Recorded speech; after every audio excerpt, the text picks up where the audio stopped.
streaming. Streaming's never been easier. Wow. You Hooray! too can stream really easy. Wait, say one, two, three with me. Okay, ready? One, One, two, two, three. three.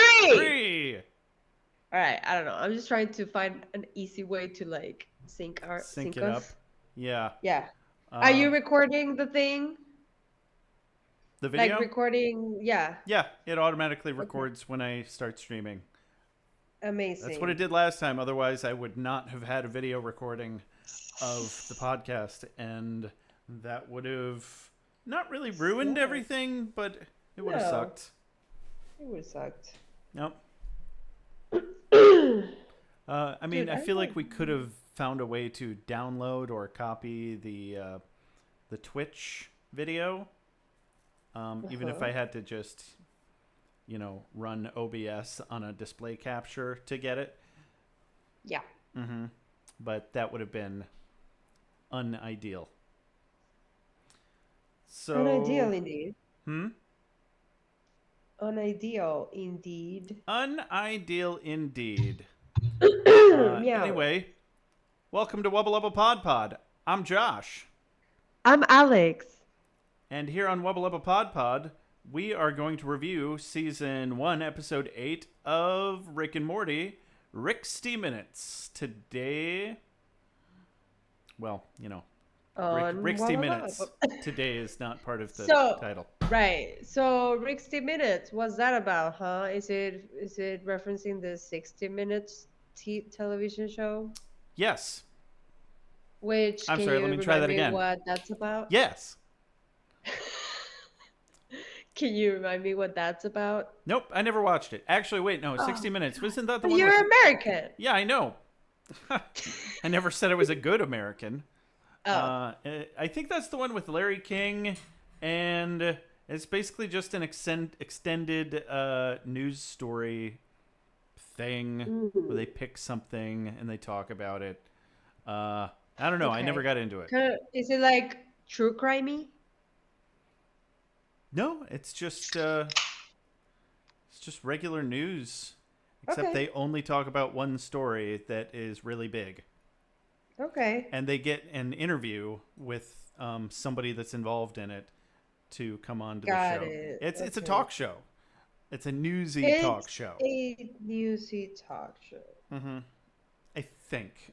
Don't quote me on that. Okay. Hey, All right. viewers, if I you won't. want to correct me, please do, because I haven't got a fucking clue what I'm talking about.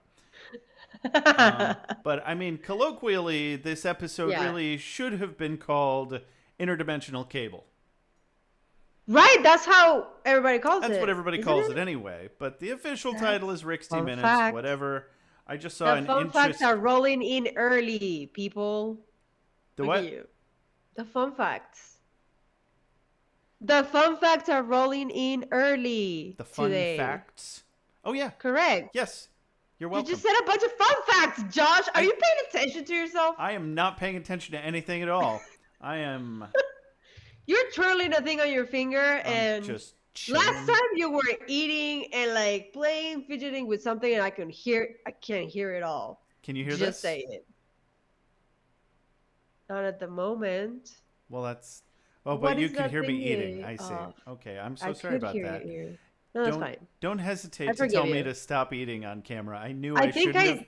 I I knew I I think shouldn't I have told you. been, and I felt bad, but I couldn't stop I myself. mean, you were happy, so that's fine. That's What's a what are you relative thing. twirling in your finger on in your It's finger my right now? bottle opener. What is it of? Oh, it's like Dia de Like Muertos yeah. calavera. Huh? It's sugar It skulls. is it is a Dia de Muertos calavera. It's a sugar Yeah. skull. Wow, Mm-hmm. amazing. Good Yeah, job. I was trying to replace one that I had been given by a former employer that I lost. And I Oh, thought it was the same one, and then I bought it, and I was like, oh, it's not the same one. But I had a very similar one from a job that I hated, from a boss that I hated, so I don't know why I felt the need to replace it, other than I wanted it back. I liked the thing, that was about it. Um, yeah, that's valid. hmm. What are you drinking tonight? Well, this is just Reed's sugar-free ginger beer. Wow, not sponsored. I am Yeah. drinking out of a Someday we're gonna get them to sponsor us because we drink it on almost every episode of Beer some with Buffy now. What are you drinking, yeah. Alex? This is not beer with Buffy, but you said beer with Buffy. You said the big word. Oh, this is the part, The the B word. section of Ooh. this is the BWB word. This is the section of the podcast where we somehow reference Beer with Buffy, which is our sister podcast. Shout outs to Rex. Hi, Rex. You can come on over to this podcast anytime you want. Just pick an episode and we'll do a threesome Hey, right here, buddy. Ooh. right now. Ixnay on the Esom tray. I mean, like a podcast threesome. Get That that. kind of threesome. Get out of yeah. Oh, I'm also Of course, drinking the obviously. same ass bottle of wine that I opened last Last time. episode. It's going to be even more disgusting. You can visibly see my face of disgust when I took the first sip on the last episode. It's that bad. It's going to be worse now because it's been open for over a week. I can't wait to see what it does to your body. Or my face. My face is part of my body, I guess, so that counts. Yeah. Oh, God, that smells awful. Well, when you drink that poison juice, I'm letting you know that I'm drinking out of a Gryffindor beer mug. Legit, it's very heavy. 3 points to Gryffindor. Thank you, Professor King. I guess you'd be that's a good name. And I'm drinking I'm drinking this Amstel Ultra. Do you know this beer? It's Amstel? very popular. Yeah, it's I very feel like I've popular heard of it. here in Monterrey, at least. It's very light, so it's almost like water, but it does have a nice flavor. Not like Corona. Like Corona is just water. You think? Like in bed, it tastes I like see. beer. I actually kind of like Corona. Everybody talks shit I about it. love You Corona. stick some No. lime in there, it's delicious. Oh, you have to do the lime. Yeah. But whatever. We are not sponsored by anything right now, but we're talking brands, people. Because today on Wubba Lubba PodPod, we are watching an episode about TV and a lot of commercials from other dimensions. That's so true. It's Fake on theme. ones, real or are they real? There's a universe out there where those are real ads. Exactly, and I'm very interested in the one with the man with ants in his eyes. See, that just the ants. That's one of my least favorite ones. I'm not looking forward to that at all. It's stuck with me. I think I'm a little traumatized by it. So how about you say? How about do I say? Do we all say? Say. Sorry.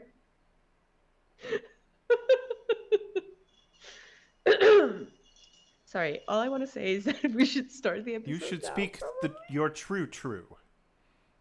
My true? Your small true is different than your big true. True. So speak it. Okay. Well, I think I did. You're saying you want to start the episode. I do want to start the episode. I just, are you ready? What do we say first before starting? Don't forget to review us on iTunes. Yeah. That one, yes. Crazy motherfuckers, do it.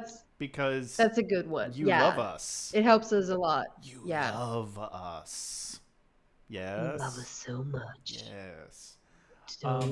I didn't get a chance to tell you. Nothing. What? Okay. I didn't get a chance to tell you while we were chatting before the episode that last night, I've never been to a circus in my life, and now there's this creepy circus going around called Cirque Paranormal. What? Yeah. There's literally a big white and black swirly lined tent with red lights shining on it in the middle of our mall in my city, and they destroyed the pavement by pounding these giant ass stakes into it. They really committed to this, and I went and saw it last night. And I just want to say, if anybody gets a chance to see Cirque Paranormal, speaking of brands, they must just be touring the U.S. right now. It was fantastic. It was kind of cheesy and the creepy aspect, but as far as a circus goes, it did not disappoint. They had tons of aerial acts. One act where a woman is hanging just by the tension of her hair and swinging around.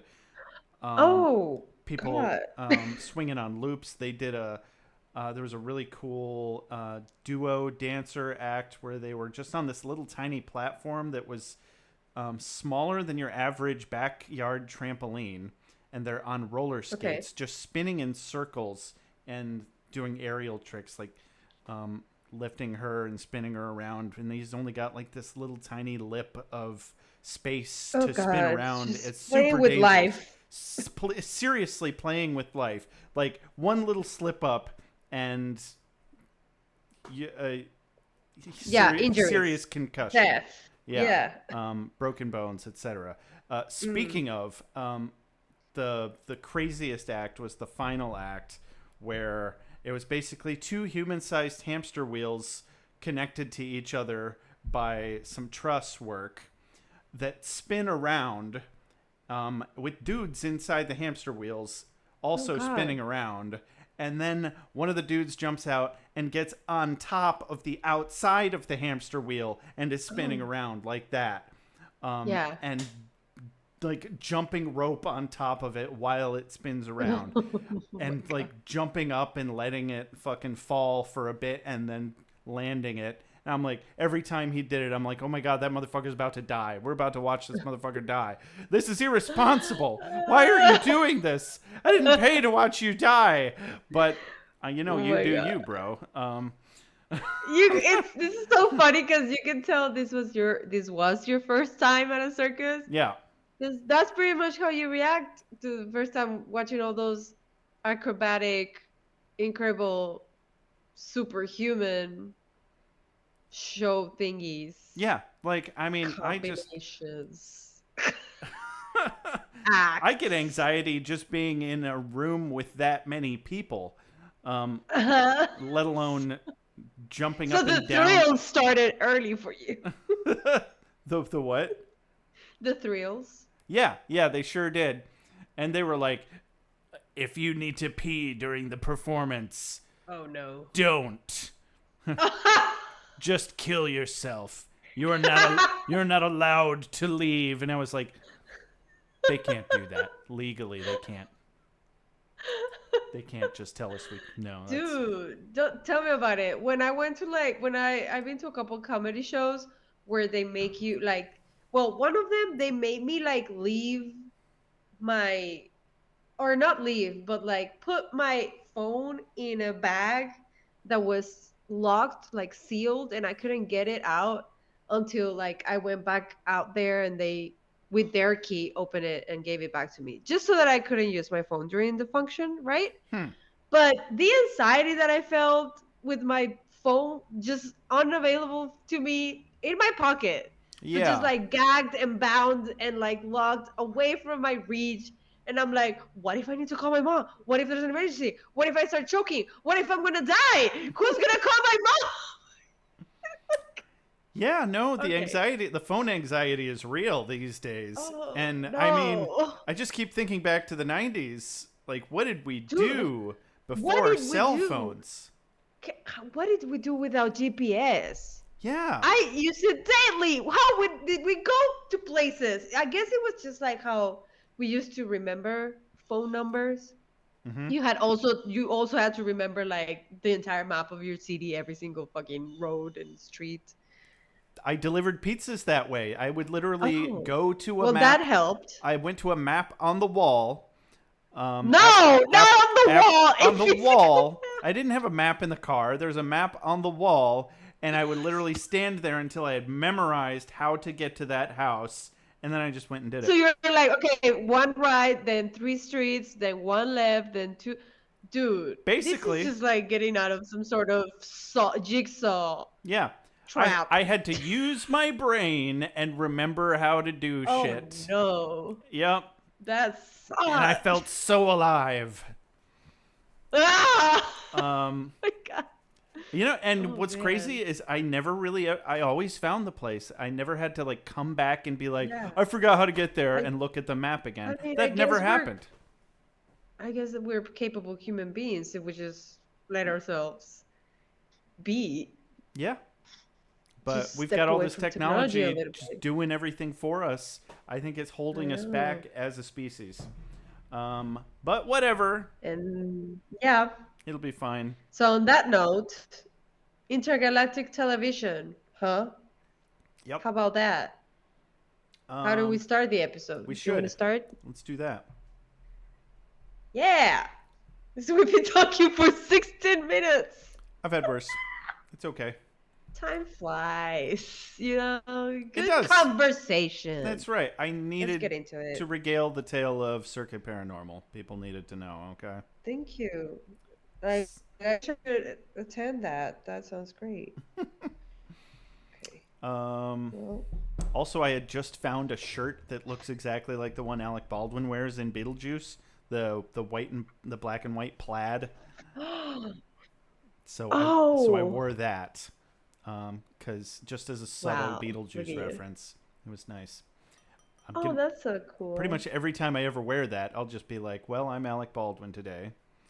I'm gonna try not to murder anyone on a movie set. I was, dude, I Ooh. was gonna say the same joke, but I like held it in because I'm like, I don't know if this is appropriate, and then It's Josh not. just goes It's ahead. not appropriate. But we're But you know just what? This internet is Rick and content Morty podcast, creators. so I don't yeah. think anybody What do you expects expect? anything more or less from us, really. No, we've Um, covered pretty outrageous things. So do you have your notes? Are you ready? Let's get into it. yeah, I'm excited. go. Boom. We start in the Me? living Okay. room.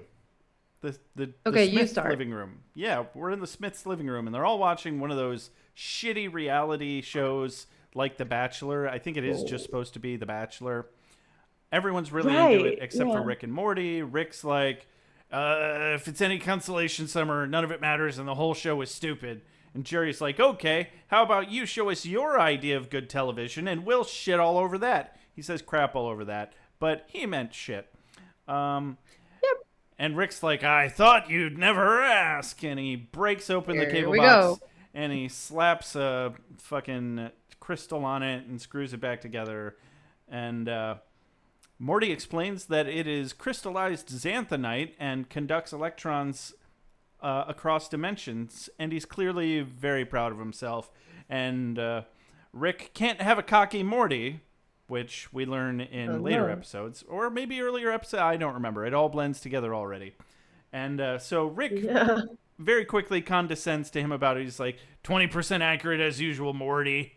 And he explains that he's upgraded their cable package to include programming from every conceivable reality. Like, for example, Showtime Extreme, from a reality where man evolved from corn. It's some kind of procedural crime drama where a gangster dude shoots a cop and he had a gun duct taped to the back of Yeah. his back, just like, or maybe it was supposed to Oh, be so for Die Hard? yeah, it was a Die Hard reference probably. But I don't know, he looked like a gangster, or he seemed like the bad guy, you know? It seemed like the Okay. bad guy won the gunfight, Yeah. but when you think of it as just a Die Hard reference, Yeah. it was probably more of a And the McClane. thing is that they're corn people. So it was Yes. kind of corny. It was kind of corny. I'm But not hey, the sorry. point is that Rick has summoned the power of Infinite TV from infinite universes. Correct.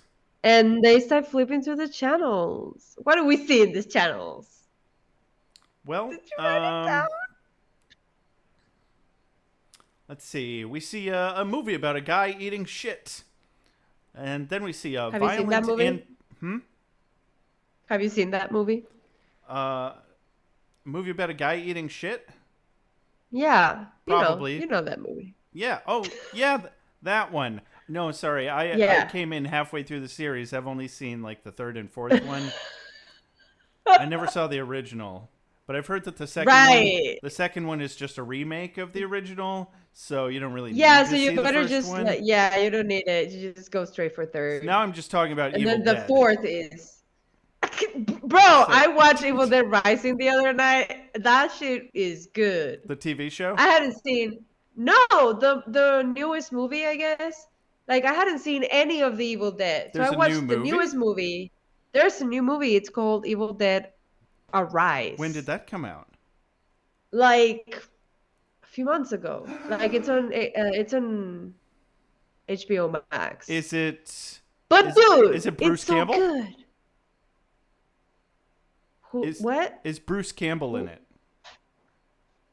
I don't know who that is. Bruce Campbell's the main guy in the blue shirt with the boomstick and the chainsaw arm from the first movies. Oh, I don't think I've seen the first movies. So I saw that one, and then I saw the one from I think 2003 or something. Okay, because I know Early they did 2000s. a remake that Bruce Campbell was not in, and somebody plays a very Ash-like character, but it's not canonically Ash. I don't I know. think I'm missing the originals. I think I've only seen like the latest ones. But still, I hadn't seen any of them, and I didn't know what it was about. We are talking And now about I'm like, Evil Dead, right? we are Okay, just checking. All not right. Resident Evil. Yeah, not Resident Evil. No, Evil Dead. I've not Different watched evils. Resident Evil, but I've watched all of Me the neither. Evil Dead TV show and the first. Well, actually, I never There's saw a the first TV one. show? Mm-hmm. 3 seasons, and I had heard that Bruce Campbell quit because he didn't want to do it anymore. So that's why I'm so surprised to hear that there's a new movie. What? Well, there's a new movie. I don't think this guy's in it because it's mostly women, All the right, so protagonists. we'll look into that later. Right. Sorry. Fun thing for So people to look into. Back to Rick and Morty. right. So there's a guy eating shit. Did you catch my joke there? I was implying that Evil Dead was just about a guy eating shit, and it's Yeah. the analogy kind of works. It kind of works. Okay. Anyway, except it's a guy getting fucked up by deadites the whole time instead of eating shit. Anyway, violent antique show. Just a bunch of old people beating each other up. Hilarious. Not laugh out loud hilarious, but pretty funny. It's the kind of funny that makes you go, "That's funny," instead of laughing. Yeah. Letterman from a timeline where Jerry is famous. A teddy bear pooing out some spider web and making a web with it. Jerry's like, wait, go back to the last channel, and Rick goes back to the guy eating shit, who's just been served a court order to not eat shit anymore, and Rick's like, well, Jerry, when you're right, I'm hooked. And the opening credits. Mm-hmm. The teddy bear pooping the spider web. That was interesting because at first I was like, ew, why is it pooping it? But then I'm like, well, technically spiders are kind of pooping it. Yeah, it So really made me think about spiders on a different scale. yeah. Like if spiders, I mean, it doesn't come out of their anus. I'm sure they have a special No. gland for. Yeah. But it's just like same area and it looks like it's coming out of their butts. Yeah. So that's where it's all coming from. But like it just looks so weird on a very happy teddy bear. It's bizarre. But yeah, I mean, I've heard that if a spider were human-sized and it could spin a web, then that would be the strongest. I mean, by scale, a spider web is the strongest material on the Earth. Like, you could make an elevator to outer space with that Okay. material if it were the right thickness. If you could multiply the gauge up to the size of a normal Right. cable. Or I could have just heard some absolute bullshit that is not actually true. But I heard that one time. Check it out. Could be. Well, give us a call. At 269 743 743 0783. 783. Hey. Hey. Hey. Whoo. You bailed me out. After the opening credits, we go to a dimension where all proper nouns begin with shm. Oh, they're watching Schmala. the TV. Yeah. Shmalina! Shmalantala! And it's supposed to be Shmaliani! it's supposed to be who's the boss, but it's Schmooze the Schmoss. But those aren't proper nouns. So I don't think Rick got it right. It's not just all proper nouns. Oh. It's It's every just every word single in their word. fucking vocabulary except for, like the. I don't know. Uh-huh. I should I know don't know. what the is a type of word. It's preposition. I don't know, bro. Preposition. No, is Yeah, it? I tried studying the structure of the English language one time, and I just zoned out. Mm-hmm. Like, just let it be. Just let it Just happen. let it be. Um, So then we keep switching and flipping through the channels to telephone thriller, Game of Thrones, where everybody's short, everybody's a dwarf right? except for Is Peter it? Yeah, Dinklage. everybody's a dwarf I never super caught big, that so it's before, like but that's amazing. reverse. Yeah, and then No Pants Baseball, which I love that show. And then Jerry playing Cloud Atlas or something like that. I'm like, what is that? I don't know what Cloud is. That also made up or I've is never seen Cloud Atlas. I think it's a real movie. And okay? something I read real quick while I was looking for fan theories to talk about. Right. That I'm going to take at face value, and if I'm wrong, somebody can correct me. Please do. Every role that they show him playing, or at least maybe just the one in Cloud Atlas, was a role played by Tom Hanks in our reality. Oh, interesting. Okay, now I gotta kind of pay attention to that, see if it's true. Which would be funny. Yeah, Tom Hanks. Mm-hmm. Interesting. Why not Nicolas Cage? Why Anyways, not Nicolas uh, Cage? Nicolas Cage is way more fun. I guess, yeah. And just as nice of a guy. I've never heard anything bad about Nicolas Cage. I haven't heard anything about Nicolas Cage. I guess I don't. Just that he's on No movies. news is good news. And he's the new like DLC of Dead by Daylight. So He is, and that's you could be hilarious. playing with Nicolas Cage in Dead by Daylight for some random reason, I but very okay. much need to go see or find a copy of or find streaming Yes. a couple of movies that he's done recently. I'm just not caught up on shit. The Dracula one. Damn. Oh, What's yes. Yes, I also want to see Renfield. I that. need to see Renfield, Yeah. and I need to see. Oh. I think it's The Crushing Weight of Inexplicable Talent or something like that. Wow, that came from within. Very Sorry. nice. The crushable what? Your inner truth, your inner reality. That's my inner truth. Good. This is healthy. This is what you need. This is what we need. Okay. Stop being shrinky. This is what we all Go back. need. No. We just need you Go back. burping all the time. 100% Alex burping. All Alex burping. All day. If Rick 24/7. 7 days a week. 30 days a year. 72 days a year. 352 days a year. All year, every year. Alex burping all day, every day.com. If Rick does it, why can't I? My mom always tells me to not burp because that's not what ladies do. And I'm like, I'm not a lady. Well, your mother's wrong. Also. All humans burp. Like, why is it a thing? It's that's- even a compliment in Japan. Shut the fuck up. Exactly. It's not a Japan. Uncultured people. That's funny. Huh. Mexico's not so different from here. Neat. What? Oh, what? Is it not from Japan?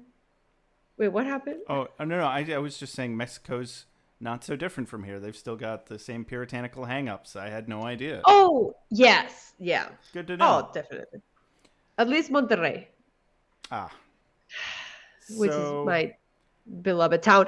The last channel that they flip to is the hamsters that live inside people's butts. That's correct. For just a second. Just a before moment. before it everybody's looks like a press gathering of hamsters in butts. Yeah. And it's just very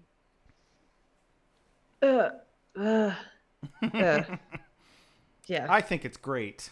I want to live there. Oh no, I don't want. Oh no, I don't think so. I thought they were gophers at first, but then they're cleared as hamsters later. It's fine. Yeah. Thank God. That's so much better than gophers. Gophers burrow, where the hamsters would probably be a bit more chill. Oh no, I don't want to think about it. So then they flip to one that's quick mystery. Do you remember what that was about? Oh yeah, quick mystery. It was the ones where it's like, oh no, somebody murdered this person, and it's like, it was me. Here's the murder weapon. This is the Here murder I weapon. am. Blah, Here's blah, my blah. fingerprints. I sentence you Yeah. to life in jail for murder. Or I Yeah. sentence you to murder, and then they zap them on the chair. Yeah. And the last one, another quick mystery. I'm the killer. Wow, that Oh, one was no! really quick. Really quick. It was bro. gory and like, wow, but also that's funny. Yeah. So then Rick poses the question, do you all want to obsess over yourselves narcissistically, or do you want to watch some crazy television? And the quote is, the vote is overwhelmingly to obsess narcissistically. So Rick tosses them some goggles that show them their alternative universe selves through their Go eyes. fetch! Yeah. He says, Chucks it "Go in the fetch." kitchen. Go fetch. And They're like, Morty... Exactly. Morty's playing it super cool, though. I guess he needs Rick's validation still. And he's like, I'm cool to just watch some awesome TV, man. And he's like, okay. Watch some crazy stuff, yo. And so, next up, a classic. We got this fucked up ad by Ants in Your Eyes Johnson. It's your classic blowout sale local used appliance store, but the sales guy is some motherfucker with literal ants in his eyes and therefore blind. And did you see the pit stains on this guy? Like, he just soaked under his arms. No. I mean, I'd be pretty stressed out too if I always had red ants in my eyes. Oh God! They're specifically red ants, the worst kind of ants. I don't know. There's also flying ants. I guess that would have been pretty bad. Stop! Too. I have so many PTSD nightmares because I once ate a lollipop full of ants. Oh no! As a child. Yeah, it's one of my earliest How does memories. that happen? I don't know. Somebody gave me the lollipop. Live? I thought it was it was covered in live ants, and I was like, ah, and I put it in my mouth. And then my grandmother looked at me and started screaming because I had ants coming out of my mouth, and she grabbed me and like we ran to the kitchen, and she was just like shoving water in my mouth, and I was like, ah, like it was horrible. Yeah. And I have nightmares of ants just taking over my entire body. Oh no, I'm so sorry. Yeah. I mean, fine. I still have two stories that are, I can't even say equally traumatizing. No. But they were gross. And they both involve accidentally getting ants in my mouth. Oh no. Relatively recently, just a couple years ago, I stayed the night at a friend's house, and I had left a can of soda out on the nightstand, and I took a swig of it in the morning, not knowing that they had a pretty bad ant problem. Mouthful of ants. No! Mouthful of ants, and I just sprayed fucking ant soda all over their fucking house. And I was like, I'm so sorry about that, but you understand. They were like, yeah. Yeah. Oh no, bro. And I ran and rinsed my mouth out. I don't think I swallowed any of it. No, I didn't. I definitely didn't. Another time when I was a small child, my brother, my asshole brother, chucked a rotten apple at my face. Oh no! It hit me right in the mouth and knocked a bunch of ants from this rotten apple from the ground into my mouth. That's horrible! Yeah. It was. I think those are pretty close to the same traumatic level as mine, I gotta say. Oh, God. Except I've never had dreams about or fears. I never developed a fear of ants taking over my body. I'm more scared of the actual parasites that are in the food we buy every day. Oh, no, Josh. Tapeworms and shit. Ants are fine. Don't tell You me. can eat Don't. ants all day, every day. They're actually good for you. It's not a problem. Uh, My mom's good for you. Wait, what? but, I don't want to because that's gross. Their little legs. Okay. Oh, God. I can't even eat shrimp unless they've been Stop! really well cleaned. Wait, shrimp are delicious. They are delicious, and I still like to eat them because they're delicious. But if I look at them too hard, I'm like, blah, blah, blah. I love taking the little legs off. No? All right. Just God me? damn it. Okay. So, You know what? so After then all what this, happens? I just Morty, noticed what? What? there's a damn fly in my wine. No way. Yes. No way! We summoned the I'm fly! not even joking right now. The fly is like, here, I'll show you. I'll give you a story to tell in the next episode. Mm-hmm. Anyway, so the Morty's plane is super cool. Ants in Your Eyes Johnson. Huge pit stains. Yeah, and people are just looting the store behind this guy as he's doing the commercial. Yeah. And he And actually everything he says is wrong, right? Like there's like he's the like prices. this microwave $100 and it says think, free. I Like hope. I can't really Yeah. see because I've got ants in my eyes. I'm ants in my eyes, Johnson. and then suddenly out of nowhere he starts catching on fire as he tells us that he can't feel anything. It's just a condition I have. I can't. The nerves, they just don't work. I can't feel anything at all. It's like he's just on fire. I don't know if I'm standing or sitting or what. I don't know. I don't know. I couldn't really use that as a name. It's not quite as catchy as Ants in Your Eyes, Johnson. I don't know. This whole the ants in his eyes. I just can't do it. Dude, I just picture them in the voice actor booth, just being like, just go with it, bro. Just keep going, keep going, keep going. Right? It's just like saying like, Yeah, this is the first part where we really see the improvisational tone coming out, and then Rick breaks the fourth wall with that exact phrase. Only moments from now. Why don't we hang out just a second? Your video's frozen up, and I'm gonna go fish this fly out of my. Okay. My All wine, right. Out of my wine, This and is hopefully your video will catch up by the time I okay. get back. Perfect. Cue the music, the I'm transitional just gonna leave all my music, recordings running. Fuck it. and go.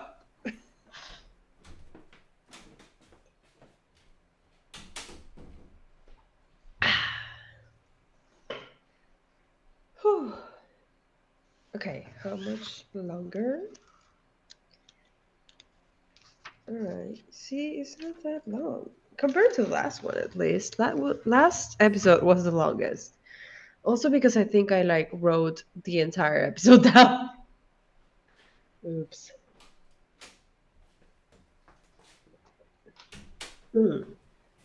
Time to refill my beer. Nope, still frozen. What's frozen? The wine? Oh, you can hear me.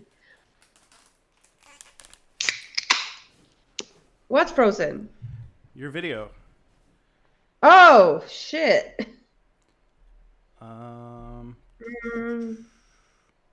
I'm just gonna. Why don't you just reconnect? Okay, can we do that? Yeah, just click end on your video and then rejoin with the link in okay, I'll do that. Okay.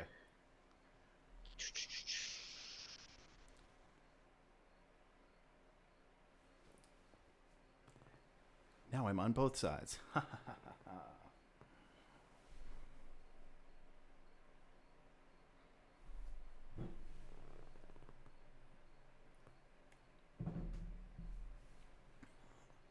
It's like the Rick and Morty portal taint.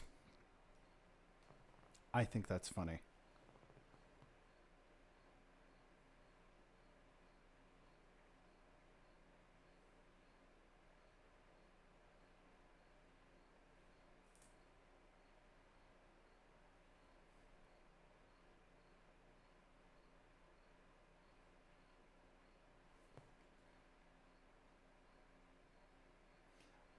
Hey, we're live on Twitch. Woo! This is Wubba Lubba PodPod, everyone. Having technical difficulties still again. Hey, welcome back.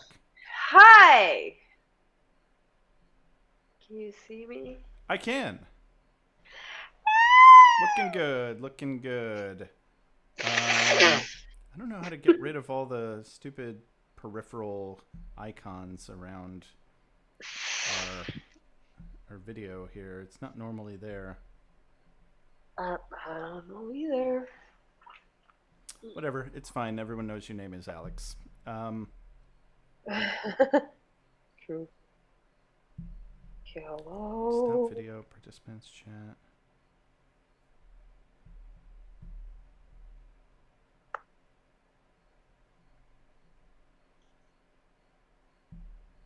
Stop! Full My screen? cat is staring at me.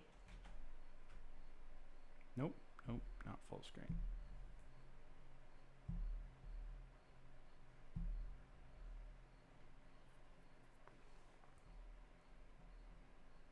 Dude, did you change the title? Nope, sure didn't. It's still Racing Gazorpasorb? Yep. You can change it now. Edit it. I probably can. Let me see if I can figure out how to do that. It's probably under settings. Well, I don't know how to do it on OBS, but you can always do it through Twitch as well. Maybe I can do it. Probably. All you'd have to do is log in. But first,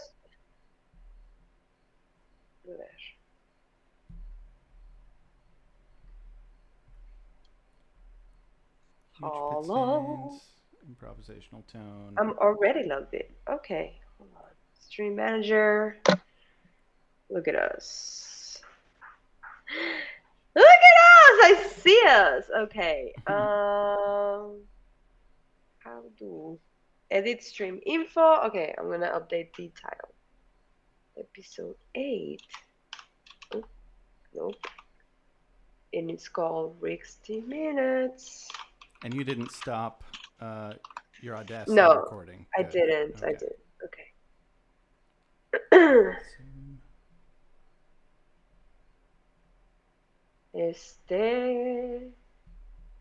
Okay.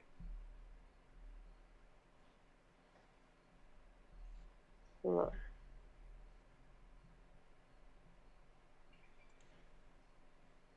Okay. There it is.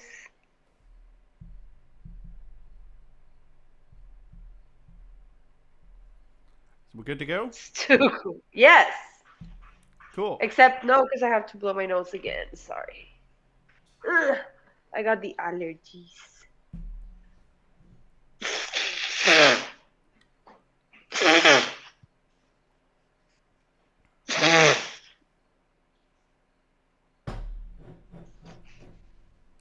Okay.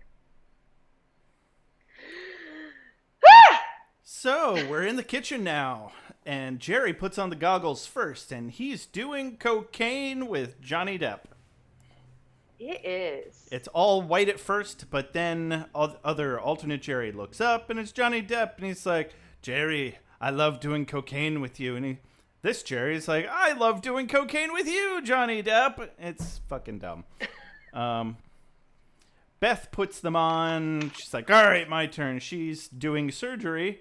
Her alternate self is doing surgery on a human instead of a horse. And Summer tries them, and she sees nothing. And Beth suggests that maybe, if her and Jerry both achieve their dreams, then there's a chance Summer doesn't even exist. Then realizes immediately how horrible that sounds. And it only just gets worse and worse throughout this episode. So that's our first instance of the kerfuffle with this plot. So what a kerfuffle! What a kerfuffle it is. She flips through a few channels and finds one where they're playing Yahtzee. Which is funny because Jerry had only moments ago suggested that they do that, sarcastically albeit, just before putting on the goggles. And Beth and Jerry placate Summer. They're like, Yahtzee's fun. We love Yahtzee. It's a fun game for fun families. But Jerry clearly doesn't actually believe that. He snatches the goggles back because he wants to obsess over his famous cocaine-doing actor self. Can't Yeah. blame him. Can't blame him. Honestly, it sounds more fun to enjoy that version of yourself vicariously from a safe spot than to actually be doing it. Right. I don't know. That's true. Drugs are dangerous. Don't do them. They fuck you up. That's true. Unless, I mean, That's you want to do weed? Do weed. You want to do shrooms? Do shrooms. Anything other than that, I get real judgy about real quick. true. Okay, acid's big word, pretty people. okay, ish, but it can get dangerous real quick if you don't look for the right. If you don't be real careful about knowing what you have. Not that I would know. I've never done it. I don't know anybody who does.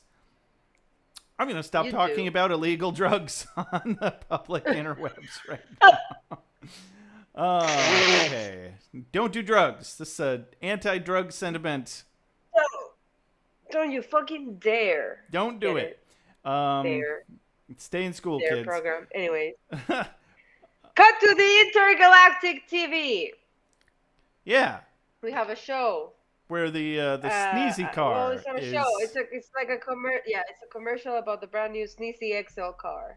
The horn, when you honk it, it makes a sneeze. And I felt seen. Okay. As a person with lots of allergies and sneezing all the fucking time, I was like, finally, a car that understands me. All right. And then that's when Morty says, TV from other dimensions has a somewhat looser feel to it. And Rick agrees. He's like, yeah, it's got an almost improvisational tone.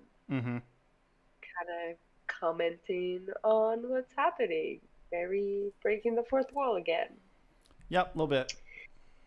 And then it's the two brothers bit, which is one of my favorites. I think it's really the iconic interdimensional cable ad, preview, trailer, show, whatever you want to call it. Again, I don't find it super laugh out loud funny, but it's just so bizarre. But it just keeps going and going and going. It just keeps going.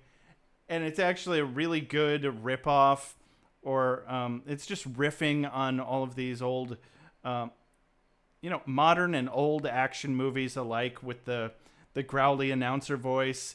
In a world where two brothers do things, you could rip on that for hours and just keep coming up with ridiculous shit. And it wouldn't sound completely implausible as a movie idea. Exactly. So the final title for the whole thing reads as follows: Alien Invasion, Tomato Monster, Mexican Armada brothers who are just regular brothers running in a van from an asteroid. From an and asteroid. all sorts of things. The movie. The movie. And then they keep going some more. And that's when you can hear just breaking character, whoever it was. Probably Justin Roiland. It was Justin Roiland. Yeah. It's called Two Brothers. It's just called Two Brothers. And he laughs out loud, bro. Yeah. I love that. You know what I thought was funny about the Mexican Armada portion of it is they never specified that they were alien Mexican armadas. Like an armada, I think, is just another word for like a fleet of ships, but the animators decided to make them an alien of at least spaceships of a Mexican armada that look like fucking sombreros. Amazing. Which, of course, they do. Do you find that funny or offensive or a weird mixture? Both. Okay. Yeah. Just checking. It's like, I think it's one of those things where like things used to be funny in one way under the lens of racism and xenophobia, and then things got real offensive, and now those things are like kind of funny again under a new lens of like awareness of like the existence of xenophobia, but also it's like, oh, just another stereotype. Because what do Mexicans do on the beloved Independence Day, which is September 16th, not May the 5th? We actually don't celebrate May the 5th. That's an American holiday about Mexico, basically. The real Independence Day here in Mexico is September 16th. Well, the night of the 15th into the 16th. And we always make a Mexican party. And we like sometimes bring sombreros and fake mustaches and do the whole like sarape thing and kind of like theme it out. But like, we're allowed to do it. Okay? Yeah, exactly. You're not. Okay? Then the case by case. I rest my case. So two things. Yeah. Cinco de Mayo is a myth. It's a myth. I It's not did not know it's that. not a complete myth. It's not a complete myth. There was a battle that we won on May the 5th. But like we never made it. It wasn't a thing for us until United States decided to make Cinco de Draco, like just because it fucking rhymes and it's very like marketable. And now we're kind of just like we just like watch you celebrate Cinco de Mayo, and we're like, oh, That's you know? adorable. I Yeah, imagine it's a similar thing with St. Patrick's Day and the right. I Irish. imagine too, right? I Yeah. think so. I It's can't. It's basically just another excuse to drink. oh, it is, and Not we'll that take the it. Irish need an excuse. Don't get me wrong, Mexicans are not against Cinco de Mayo. We're all for it. But just to be clear, it's mainly an American thing. Right. Okay. Great. Yeah. Also, I was going to ask, on a scale of 1 to 10, what is the actual cultural relevance of sombreros to Mexicans?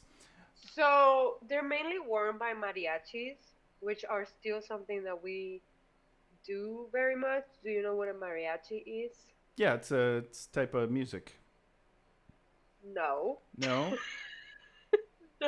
No, but close. So a mariachi is a type of band. Okay, it's a band.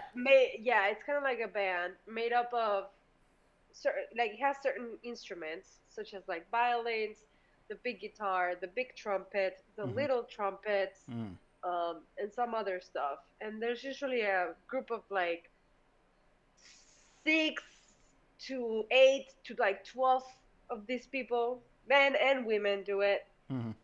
And they play certain like typical Mexican songs, such as the Guadalajara song, or like just the typical like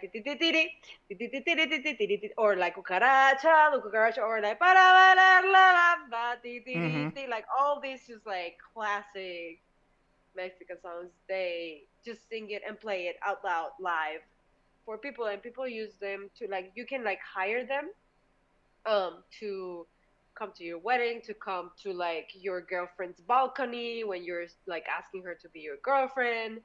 um they sometimes start playing in like typical Mexican restaurants. They just like start like inching into your table, start playing a song like Cielito lindo, like just typical songs, and like asking sort of like when that happens you're supposed to give them like a tip, you know. Mm-hmm.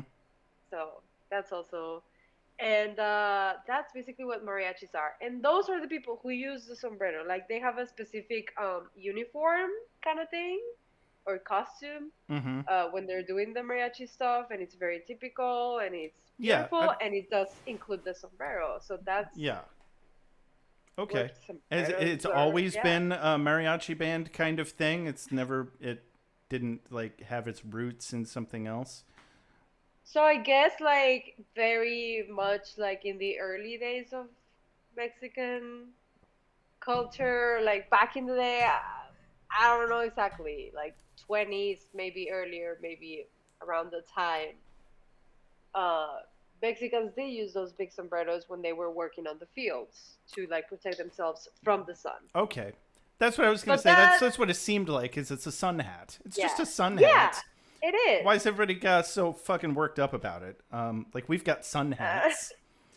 It's just because like that was like that doesn't happen anymore. That's like from years ago, and the offense and the issue is that like still in the early 2000s when Mexico was represented on screen, it was like like a guy on a burro with a serape and a sombrero, and it's like that doesn't like that's not all that Mexico is. You know, Mm-hmm. like we're just normal people that speak Spanish and are way funnier than you. We can drink way better than you.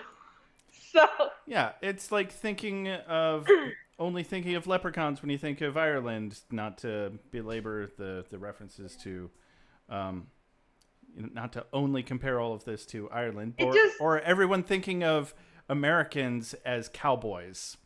exactly. Yeah, Or, it's a stereotype. school shootings. It's just a stereotype. Um, sadly, yeah, it's just the reduction of a whole culture into like one stereotype. That's Yeah. just the thing. Mm. But like I said at the beginning of this whole thing, is that sometimes we just fall back into the funny of it. Hmm. And there Well, you that's good. It's wrapped around to being silly again. Good, good, good. So anyway, Two Brothers. It's just called Two Brothers. We cut back to the kitchen, and Beth is watching her alternate self get a Nobel Peace Prize. Jerry is a lion tamer in a movie. He presumes, anyway, or he just works with lions. And Summer is now playing Chutes and Ladders. Yeah, riveting. terrible taste in board games, but, it's a classic. Easily, like, the most boring board games. It's like she's 17. Yeah. Like, these games are for fucking 6-year-olds, So this triggers an argument because Beth tries to explain it like an adult, in complete denial. And she says, when two people make a life together, they set aside their previous lives as individuals. Which admittedly just sounds like some bullshit she's making up to make herself feel better. Jerry has to be a dick about it. And he's like, at least he's being an honest dick. He's like, oh, come off it. We're not heroes for having unprotected sex on prom night. Yeah. Beth jumps to accusing Jerry of resenting her for holding him back now that he knows he could have had it better. Jerry calls her out for protecting her Jerry calls her out for projecting her own resentment onto him. He also drops the bomb that he talked her out of getting an abortion right in front of Summer. And he also thinks that she'd have been alone and depressed anyway, and an alcoholic with too many exotic birds if she had become a doctor and a surgeon the way she wanted to. And Beth doesn't even get a chance to argue with that, and honestly doesn't seem like she really even wanted to. But Summer interjects and she's very incredulous at them thinking about an abortion. And they're like, yeah, but we're the versions who didn't, so you're welcome. Yeah. Summer shuts that down real quick by sarcastically saying, well, it's a real treat to live with people who force themselves to stay together instead of being happy. Jesus fucking Christ. Yeah. And to that I say, it is. It is. It's a real treat. It's a real treat. Well, Such an interesting treat. I gotta say, if my parents did one thing right, it was probably getting a divorce. Well, my parents didn't do that, and moving on. Rick walks in and starts shitting on the Smiths for, sticking with watching themselves in other dimensions. And then he starts talking about ball fumblers and how fun that show is, and that's what they're doing over there, and they should join them. But he just leads to more Smith fighting. And then Summer storms out because she's had enough. Yeah, cut to the living room where, oh wait, no. Mm-hmm. Yeah, she's going to move to the Southwest, and she's going to do something with turquoise. something with turquoise. It's And fine. right after she said that she's going to have better judgment than them because she's not pregnant. I don't know. That doesn't sound like great judgment, but I think that's what they were going for. Yeah. And now they cut to the living room with more intergalactic TV. Yeah, I appreciated that they set up 2 different angle shots, specifically of Summer storming out from the kitchen. We see her, and then she struts right in front of the television. Great transition, by the way, to get us back to interdimensional television. That's true. I like that. Mm-hmm. And they had some weird Saturday Night Live show with like weird guests, just random stuff. And you're familiar with Saturday Night Live, right? I am. Yes. Okay. Yeah. I'm sorry. You were like some weird Saturday Night Live thing. No, it's I mean, a weird version of Saturday Night Live. Okay, good. Yeah, I mean, Saturday Night Live is weird anyway. Yeah. I used to love it, but it's just not the same. And even when I was a kid, people were already saying it's just not the same because it had been running since I want to say the 70s, but it might be the late 60s. I forget when it started, but it's been on the air a long fucking time. Yeah. For it. Good for them. Good for them. So they're introducing a bunch of fucking weird ass characters. Go figure. On Rick and Morty, that never happens. A piece of toast. 2 guys with handlebar mustaches. A man painted silver who makes robot noises. Fun fact, that is actually a reference to a character that Chris Parnell played on Saturday Night Live. You know who Chris Parnell is? Of course. No. The voice of Jerry.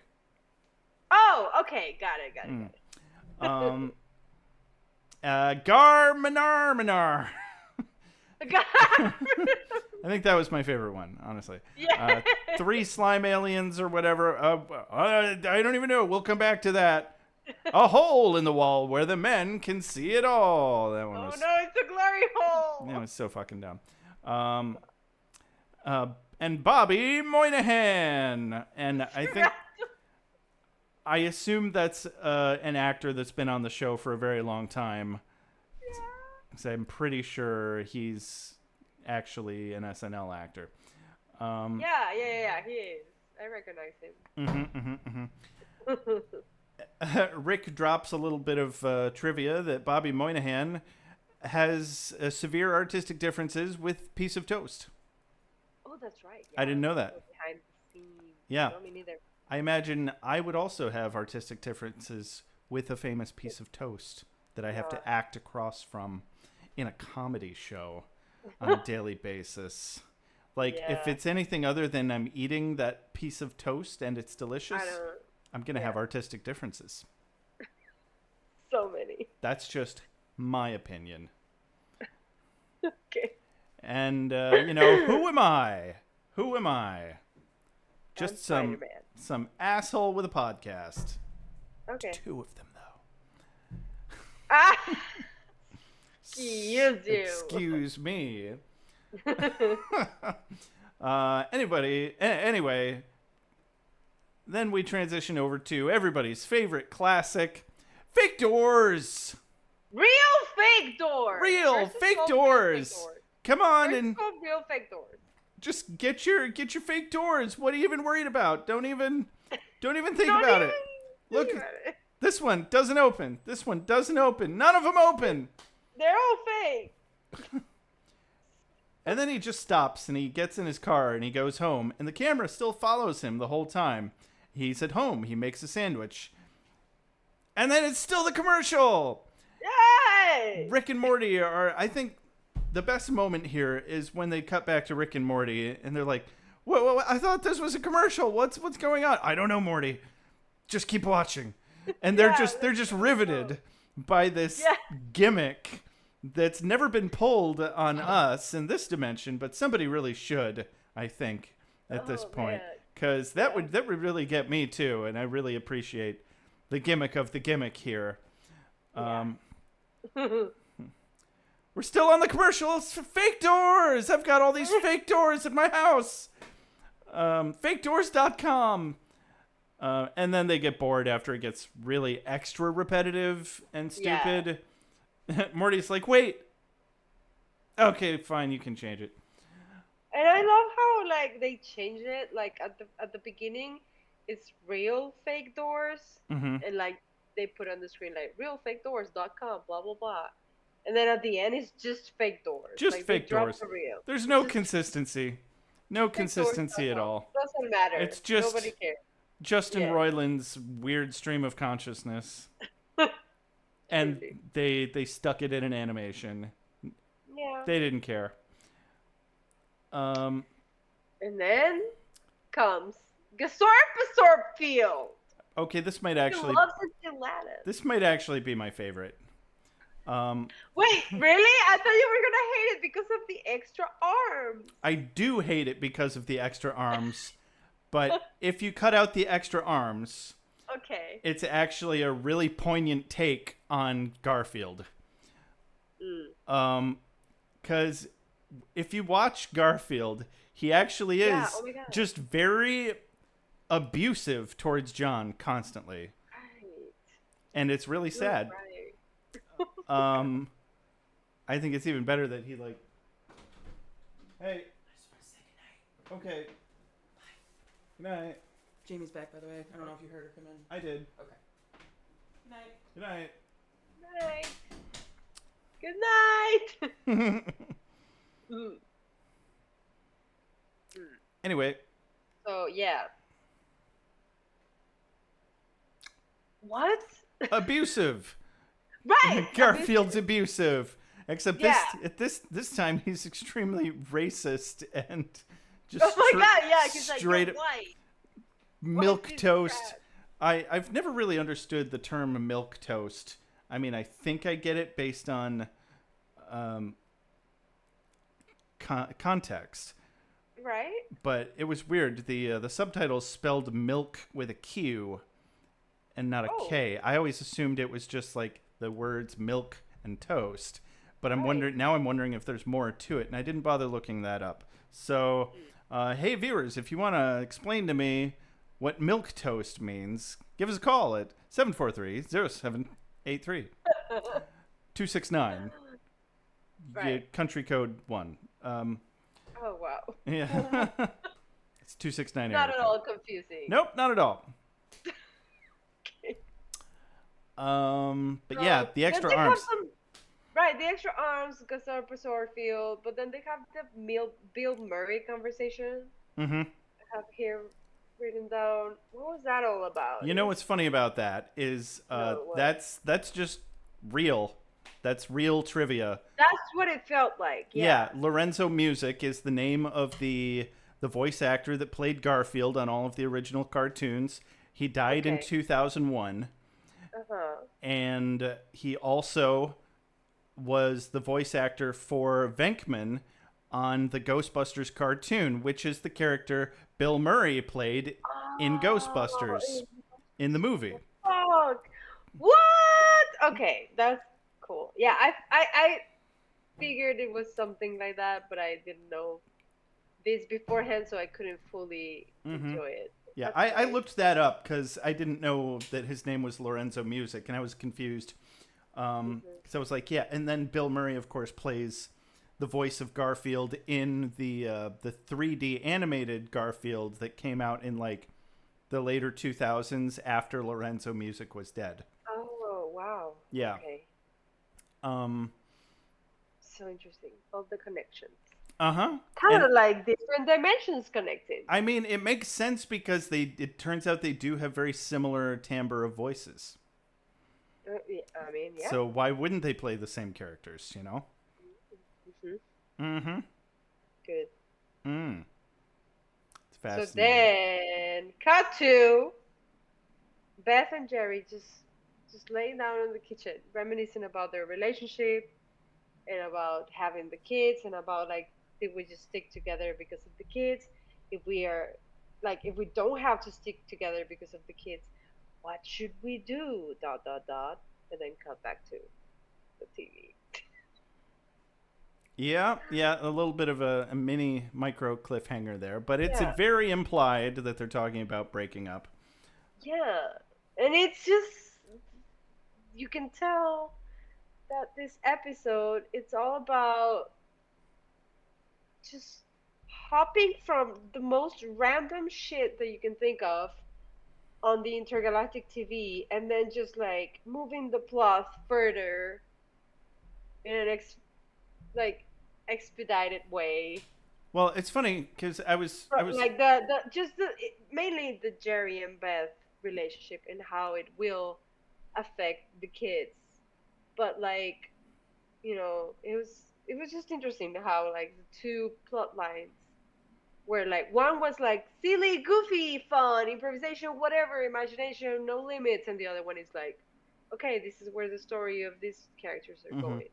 it's weird because I was reading an article that called the Jerry and Beth plot line the B plot of the Mm, episode, which implies that Rick and Morty watching TV, not it's the A following plot. any arc whatsoever. This episode really um, is the A plot, but the A plot is just nonsense, which is funny Exactly. Yeah. and it's amusing, which is the overall point of the episode. That sometimes that's all we need is a distraction to cope Yeah. with life, and we make that point later with when Morty goes up to talk to Summer. We'll get there in a moment. But Yes.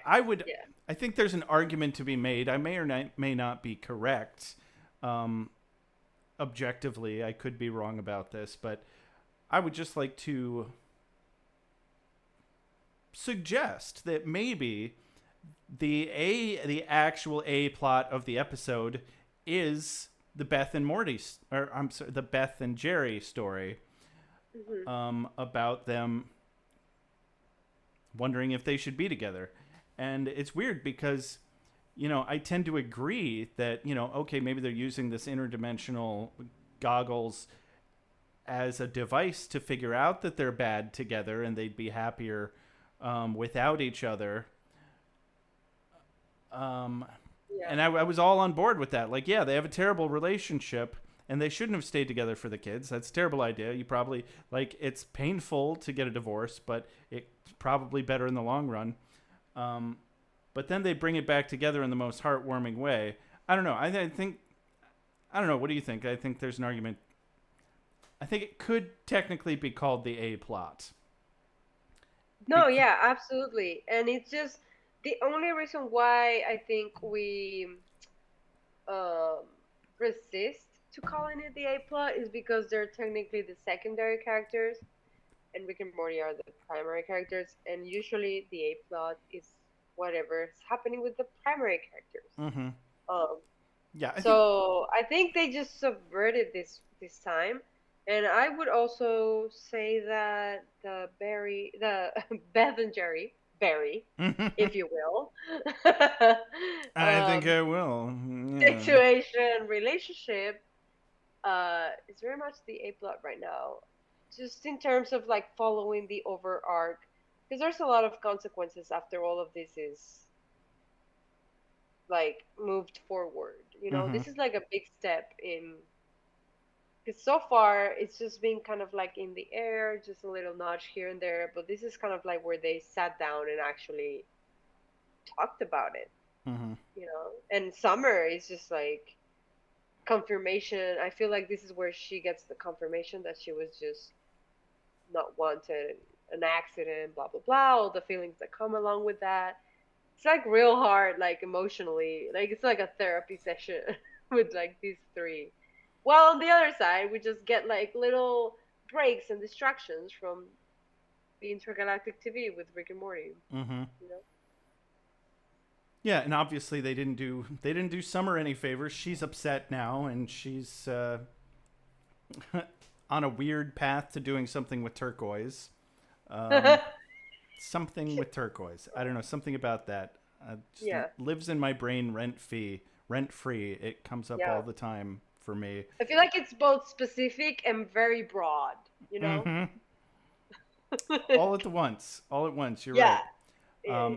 I just wanted to say real quick, going back to the Gazorpazorp field thing. Morty asks if all of that same stuff with Bill Murray and Lorenzo Music, if that had happened in the alternate Gazorpazorp dimension, but who says that this is the alternate dimension of Gazorpazorp producing this show, Gazorpazorp Field? Because last episode, Rick, all he said was it's in the Andromeda system. That's still this dimension. It's another galaxy away, which is a long fucking way away, but not necessarily a different dimension. Unless... No, I feel like it might be a different dimension of another version of Gazorpazorps.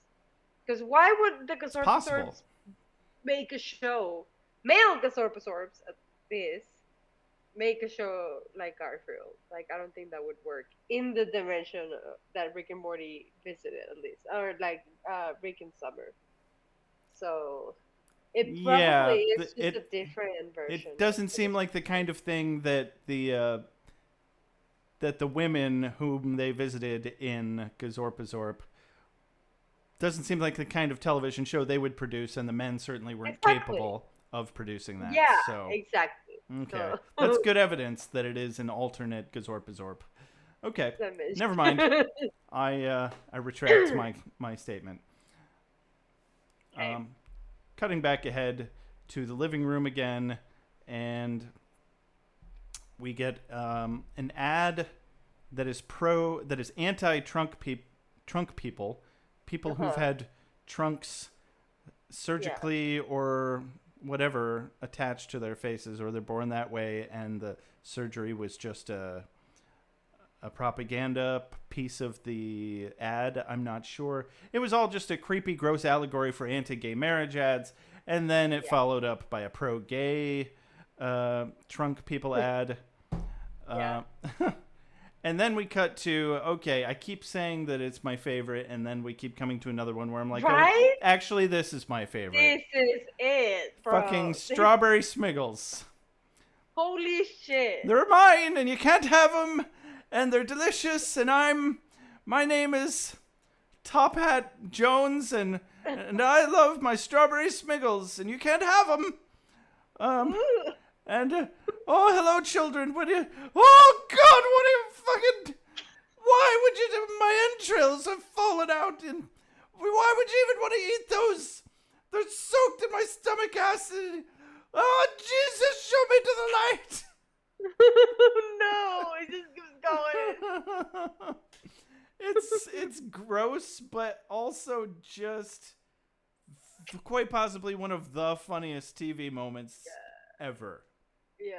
Ever. It just it very much reminded me of Happy Tree Friends. It's very much that vibe. And it's just like Lucky Charms, but then it turns real sadistic real quick. And yeah, and like the children that come in, they just have like blank faces, and they're like they're like children of the corn. Children of the corn. They're kids. fucking black-eyed kids or whatever. I don't know. And Morty's like, "Wow, that's pretty intense for a cereal commercial." Well, if you want to sell cereal, Morty, you really gotta pump the gas a little. What the fuck? What does that even mean? But okay. Oh, let's see. Nope, no more flies have found their way into my wine. I'm just gonna drink it now. Okay, great. You know what? Maybe this is time for me to go pee and see if my dad hasn't drank all of the beers. Okay. Okay. I'm gonna let my ears cool down because they're on fire. Good. BRB.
Hello.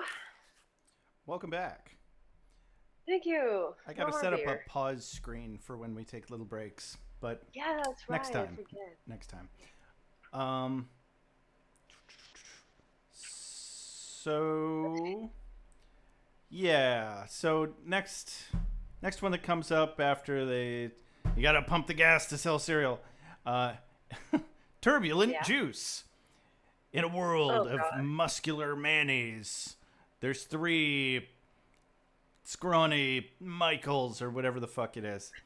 I don't know. And then I don't know if It's like you. gay porn. That's what it is. It looks a bit like gay porn. They start yelling turbulent juice and just squirting this jizz looking stuff all over everything. And they're like shooting it on each other, but then they're shooting it on home appliances and computers. And Morty is understandably Rick says. Rick confused. says. Sex sells Morty, and Morty's like, sex sells what? Was Sells that a what? movie? Or Like, like, does it clean does stuff? it clean stuff? I had the The same exact same question. questions. It was perfect. Yeah. Perfect. Yeah. Um,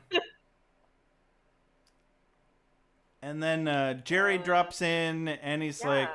your mother and I are going to be spending some time apart. And Summer found out she was an unwanted pregnancy. Whoa, okay. That's a lot, real fast. Uh, Yeah. then we watch the fucking Baby Legs. I don't know the actual Detective show. Yeah. detective. Was it But Baby Legs I like I Johnson or like something? yeah like I like here how Rick as soon as Rick noticed that Jerry said like just dropped the bomb on Morty, he immediately started to bring him back to the show and trying to distract him. You know, Oh yeah. like it looked like Rick was like trying to get Morty out of absorbing this whole situation. Mm-hmm. He was like, look, Baby Lex detective show, blah blah blah. Yeah, he's It was being so weird. very. Rick is actively. Um, Taking care of Morty. yeah, in a way, um, but he's just shitting all over everything that's going on and downplaying everything that's going on with Yeah, Beth and Jerry this whole time. Even in the kitchen, he's like, "Yep, you should have just watched some TV." yeah. And you're right. Yeah, I forgot about that. He does. He just tries to get him to watch this Baby Legs bullshit. I really hate this one. Um, Baby Legs learns a valuable lesson that he can't run fast to get bad guys. Regular Legs saves the day. But this bothers me almost as much, if not more, than the Gazorpazorp arms on the head. Oh no, the baby legs. Yeah, Yeah. not the baby legs per se. I mean, that's part of it. But why does he have to be wearing a diaper and no pants? I don't know. He's still an That's adult. babies. Is he weird. incontinent? I don't know. But I hate it. This one I just fucking hate. It's not funny. It's weird. It's awkward. It's a little bit gross. Yeah. It's dumb. But whatever. If it's your thing, it's your thing. I won't shit on it too much, but I hate it, and I hate you for liking it. Okay. Um, And then I have a TikTok sound alert right here. The next interaction is a TikTok sound, if you didn't know. And it's when Rick says, pretty cool, huh, Morty? And then he realizes that Morty's gone, and he's like, oh. And Jerry says, I thought it was cool. And then Rick says, I don't give a fuck what you think, Jerry. and then Jerry just slides back to the end of the couch, like He's like, okay. he just sidled closer to Rick after Morty left. Like he wanted to sit closer to Rick because he needs his validation that badly, even though he hates Rick because Rick is always shitting on him. It's so sad, but also kind of a real thing that people do. Yeah. Yeah. And then we cut to when Morty is checking in on Summer. Look at him, such a good little brother. Yeah. I thought it was Aw. really fucking sweet that he ran up there to check on Summer. Yeah. And this has to be another one of those TikTok sound bits, but I don't know. I'm not on TikTok. I'm old. No, I'm gonna get on there someday. It's gonna be okay. And he says to Summer, "You see that out there? That's my dead body. I eat dinner every day, 20 feet away from my rotting corpse because we swapped places." Blah blah blah. He explains the whole thing, and then the one last line that really grinds in this nihilistic everything. Sorry, everybody listening to the stream right now. My computer keeps making fucking beeping noises. We forgive you. It says, "Nobody exists on purpose. Nobody belongs anywhere. Everyone's gonna die." And which is a little bit dark, but he's got really good intentions with it. It's positive nihilism, you know? Yeah, it's kind of like, it's not so much the like, oh my god, nothing matters. Like, why am I even here? Let me kill myself. It's more of like, you know what? Nothing matters. Like, why do I worry about shit? I'm just gonna live my fucking life. Yeah, exactly. Yeah. No, the little things matter because nothing matters. Those things matter to us. The small things, your interpersonal relationships, having a nice time watching TV with your family. Watching TV. Yeah. No, but yeah. Mm-hmm. Exactly. And I don't know if that's a TikTok sound. I think it might be a TikTok sound. But for sure, it's like a famous quote of the show in general, I think. Mm-hmm. That is, if you've heard this quote before, give us a call! At 269-743-0783. 0783! Hey! Oh, I'm having too jeez. much fun with that. And back in the living room, this is another one that I hate. The fucking Weekend at Bernie's parody with the old dead cat lady. Dude. This one's so fucking gross. Like, Weekend at Bernie's. Did you ever see the actual movie Weekend at Bernie's? I have not seen it. I've heard about it. I've seen it referenced in some shows like How I Met Your Mother, but I have not seen the actual movie. But I kind of get the gist of what it is about. It's really dumb, and it's actually kind of funny. But they never go to the grotesque, gross place that this does. Nobody ever... I think actually somebody does fuck Bernie at one point in time. But it's like in the dark, and I don't know. So it's funny because I don't know how they worked that out. Like, he would have had to have had a boner when he died, but this isn't Clerks. So... Don't think about it too much. But it's funny because I like, before it showed the actual title of the show, I was trying to write down like my own, and I wrote down morbid rom-com about guy who falls in love with Mrs. Sullivan's corpse, which is being controlled by her 9 cats. And then it says like, Weekend at Dead Cat Lady's house too, and I'm like, oh, that's what it is. Thank you. Mm-hmm. Written and directed by Jerry Smith, which is funny because Jerry was just like criticizing it. It was like, oh, somebody lost their job at Hollywood. Turns out it was you, Jerry. Dumbass. Yeah, it seems like he would have had better things to do if he's a Tom Hanks replacement actor. Yeah. Yeah. Oh, well. Morty and Summer saunter back into the room and sit down. Both are pretty chill.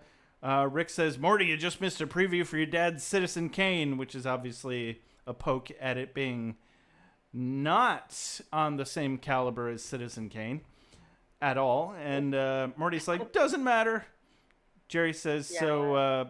So if your mother and I split up, who would you choose for custody? And Summer says, "Doesn't matter." Doesn't matter. Throws Morty a fist bump. It's bumped. Yeah.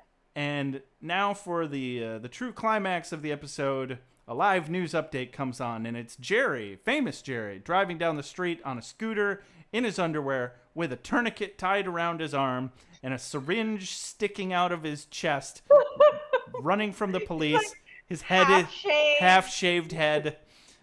in underwear, like like- tidy whities. Exactly. Like nobody could possibly ever look like more of a mess. Oh no!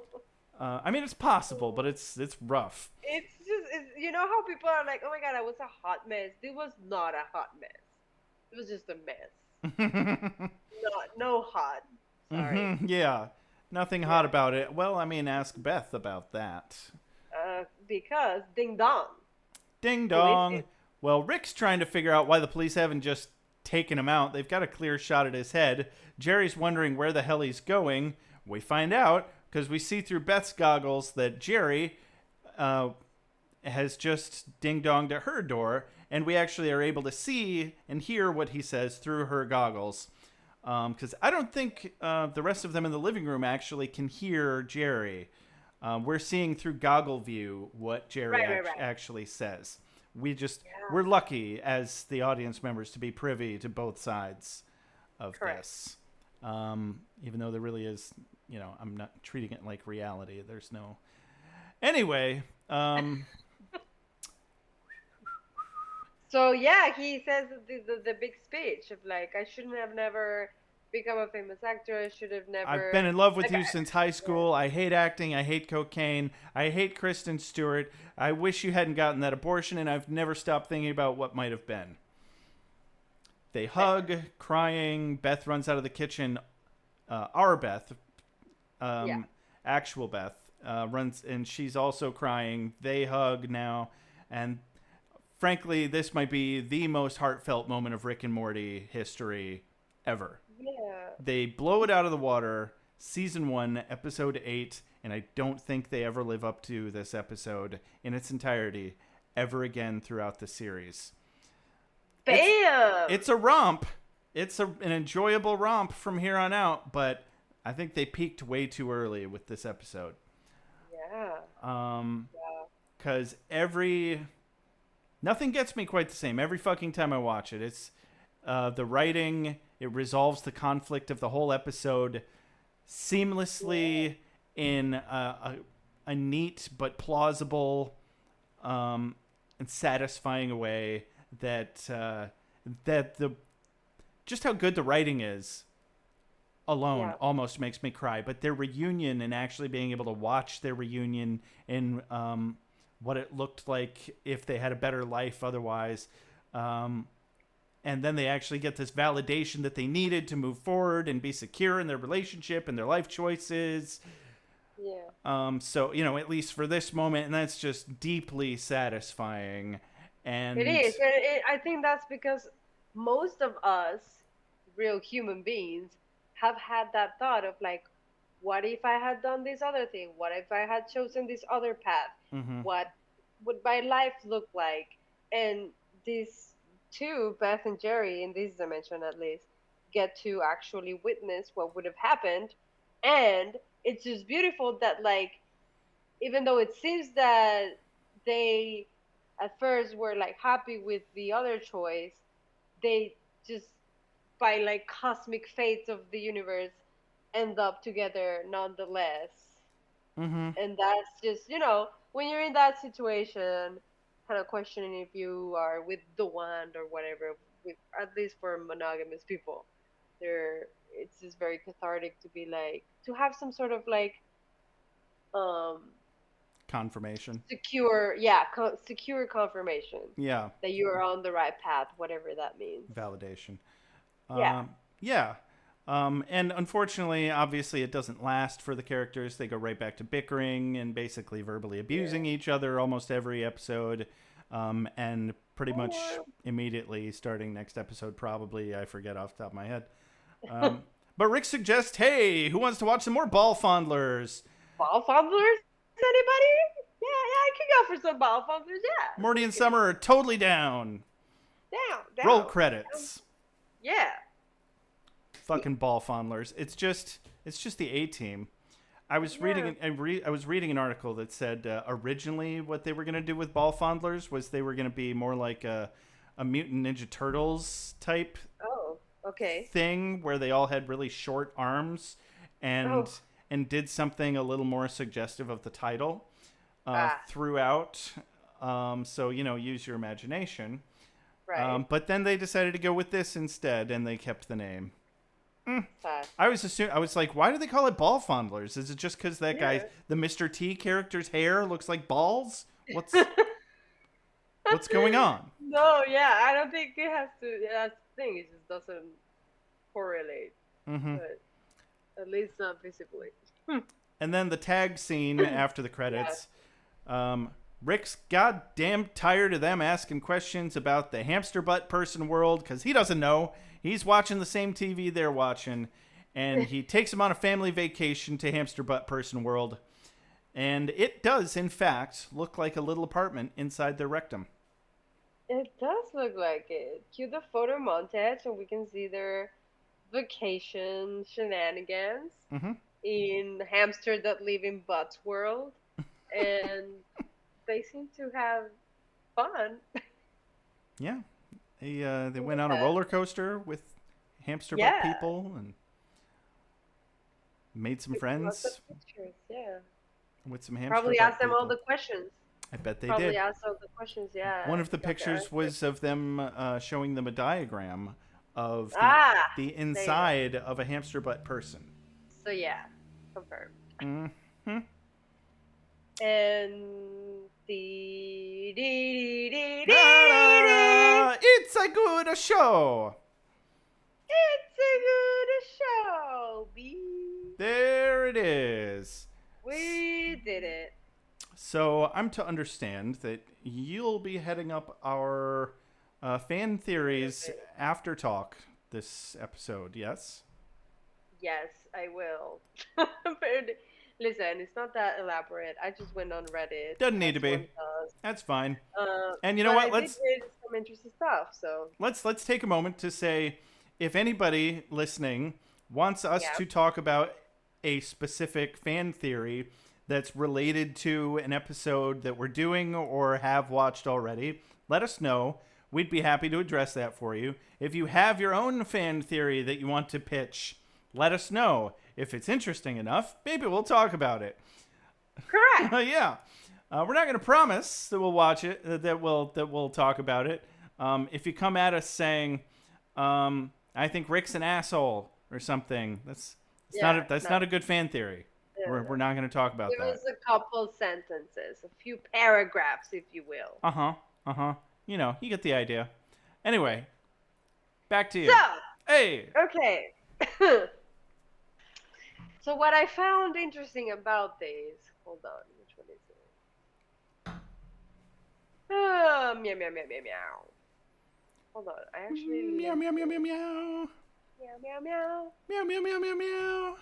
Yeah, so it's called "If Rixty Minutes Revealed Summers Are Rare, How Are There So Many Mortys?" This was written by Mr. Underscore Reindeer 4 years ago. So it's a little dated, but I read a little bit of it and I was like, huh, I didn't think about that at first, but you know what? Yeah. So basically, like the whole thing stems from when Summer is flipping through the channels of the different realities and she just keeps coming up with like nothing, Mm-hmm. suggesting that there aren't that many versions of Summer as there are of Morty. And they're kind of like questioning why this is. Yeah, why would there be more Mortys than there are Summers? Yeah. Seems like there would be the same So, number. yeah. So here the people say, well, Mr. Reindeer says the show obviously pays a good deal of attention to continuity. My question is, 60 Minutes heavily implies that Beth and Jerry don't get together in most dimensions, and thus Summer isn't born. She can only find herself in a handful of dimensions, right? So how does every Rick seemingly have a Morty across all dimensions? Have Royland or Harmon ever addressed this? Mm. So this was kind of like the prompt, the question. Yeah.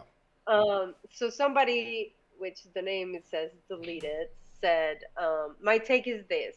Each scenario has two choices when it comes to Summer, abort or not abort. In the event Summer is not aborted, Beth and Jerry are stuck together fostering a Morty. In the event Summer is aborted, Beth and Jerry find their way back to each other and conceive Morty. Was pretty much explained in the same episode when Jerry ran on OJ style chase to Beth's house and said they should never have got that abortion. So like the end of this episode. Um, so he's just saying that like even if Summer had been aborted, that somehow Beth and Jerry would have still gotten together and had Morty. So that's why like there's more chances of Morty being born than That Summer. that makes Right? good sense. Yeah, it kind of does make sense. I mean, except for the fact that Uh-huh. any little change in the timeline is going to affect which of Jerry's sperm and which of Beth's eggs are inseminated. And Yeah. there's only one Morty sperm and there's only one Summer sperm. And if it's off by so much as a day, even half a day, they're not blowing the same load. That's true, which maybe disproves this theory. Like maybe you can't have a Morty without having a Summer, right? So some people down here also talk about that. Let's see. So this other person says, kind of explaining that away. Their name is Seraphim Nuisance. The solution is simple, and we see it in the Citadel episodes. When a Rick dies, their Morty, if still alive, is kept on the Citadel and assigned a new Rick when a Rick's Morty dies, right?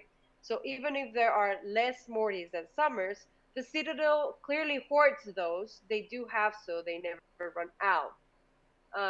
There are also the possible universes where the Morty there was just taken away or decided to run off to the Citadel, so they had extra Mortys in case of emergency. So they're kind of saying that like the reason why it might seem like there are more Mortys than Summers or other members of the family is because the Citadel of Ricks actively like keep all the Mortys alive and hoard them. Sure. You know what I'm saying? Sure. Like not so much the Summers or the other ones. No, it's yeah, regardless, even if there are less Summers than there are Mortys, there's still a metric fuck ton of both of them.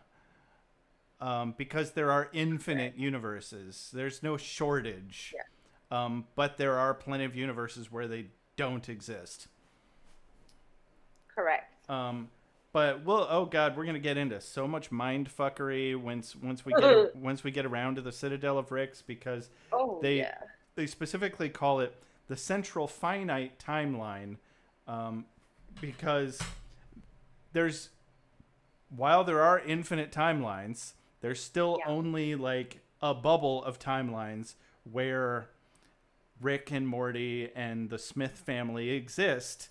Outside of that bubble, the entire family never existed, you know? Correct. And even further outside of that bubble, humanity never existed. Infinite timelines, you know?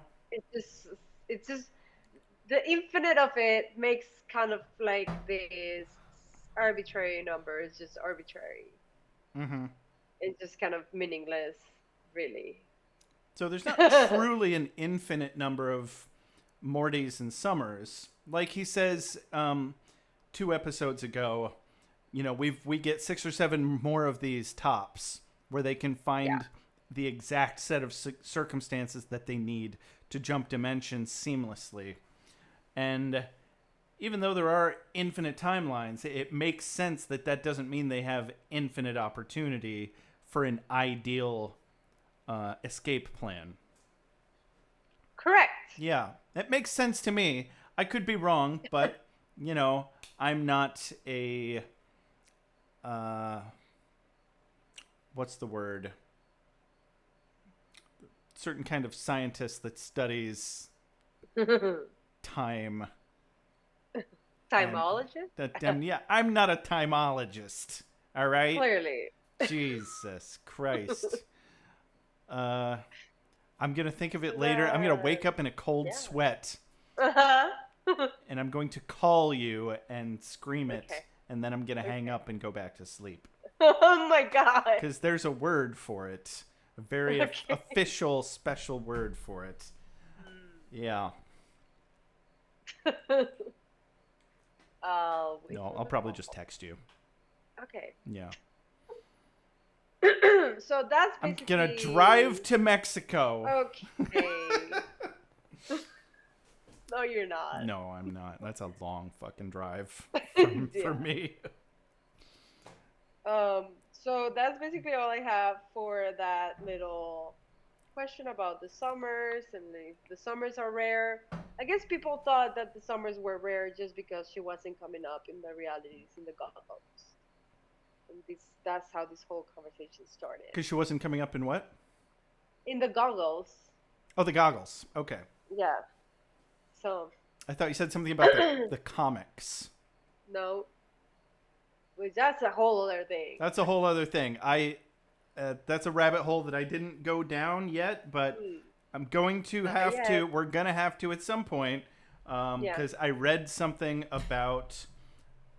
Just briefly, it mentioned that they establish in the comic books that most summers are gay, and the ones that aren't are just faking it, because they're afraid to come out for whatever reason. And that explains her terrible taste in men. Huh! Okay, I know I gotta really read the comics that I have already. Because I have some, but I haven't read them all. Some of them. Do you have physical copies? Yeah. Oh, I neat. have like a big compendium, like a volume, whatever. Oh, I should get that. I'm gonna get that. Yeah, it's fun. Mm. So I did harvest, if you will, a couple comments, kind of that just caught my attention. Mm-hmm. And so here, one person nicknamed Green Elephant said, "I love the little moments of continuity and heart too. It's perfect because it's not really a cynical show that's out to prove how shitty everyone is. It's a show that wants to blow all those ideas open and show how random and stupid people and the world can be in the most hilarious possible way." I like it. Yeah, right? It's kind of reminiscent of how I take the show. Yeah, I like looking at it in a more positive way because I like the show. It hits me in a positive way, and it's nice being able to actualize and verbalize damn it, what's the word? The feelings? Hmm? The feelings? No, articulate is the word I was looking for. It's always ironic when I can't think of the word articulate because I'm unable to articulate the word articulate. Yeah. Wow. Mm-hmm. But yeah, it's nice being able to articulate how I feel about the show. Mm-hmm. And so, on kind of the similar note, there's a final comment that I found here that was interesting to me. I can't tell who wrote it because the username was deleted, but it said, "I feel like people miss the point of this episode." And I was like, what? What do you mean? They think it's all depressing with the Morty speech and leave it at that. But did you forget the ending? Morty's idea of life after all he's been through is that it's meaningless. Nothing happens for a reason, it's just all random. This seems to be the case in the universe of the show until we watch the ending. In the most unlikely of circumstances, Jerry as a superstar hotshot who has everything he wants, and Beth as a recluse doctor who spends all day with animals, get back together after all those years. The point of the episode was to show that the reality that was meant to be was the one where Beth and Jerry get together, despite the fact that they're less successful and their lives are more boring. It's supposed to invoke the thought that maybe there is a point to all of this, unlike what Rick and Morty think.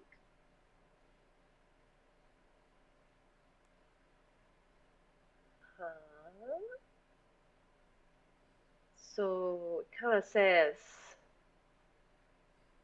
that I feel like it says that like at the beginning the show is just with this episode at least is just showing you how nothing matters, and it's this whole like message of nothing matters and that's fine, and like the world is random, but then just the fact that Beth and Jerry get back together, at least in this moment, um, shows that maybe there is a reason to think. I don't Sure. Yeah. know.